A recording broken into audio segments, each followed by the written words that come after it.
College entrance exams, that can always be a critical and stressful part of the admission process for students. Yeah, one of the more common exams, the ACT, right? And starting this year, it's going to look a little bit different for students. So our Matt Venezia live in the newsroom with the details on what students and parents should be looking out for.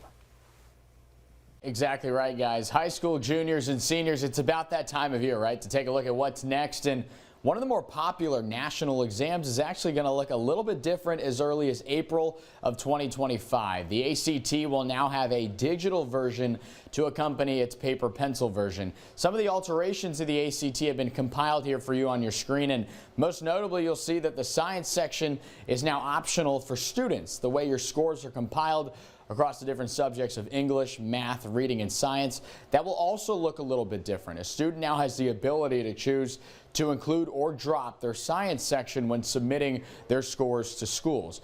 The exam itself is also shorter than the traditional paper pencil by 44 questions.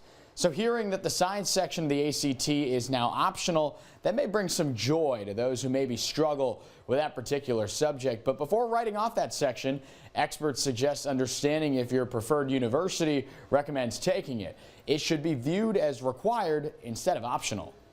If they say they prefer it, I would absolutely be taking it. My hunch is that a majority of colleges will say, no, it's optional.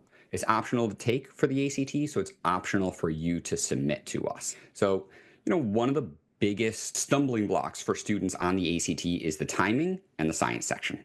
So they're trying to, in one fell swoop, eliminate both of those. Each university's preference on how necessary the science section is, that can be viewed on the school's college admission information page. And that's just one of a few things to keep in mind when registering for the ACT, which now to this point, you just have 11 days to do so. Jared?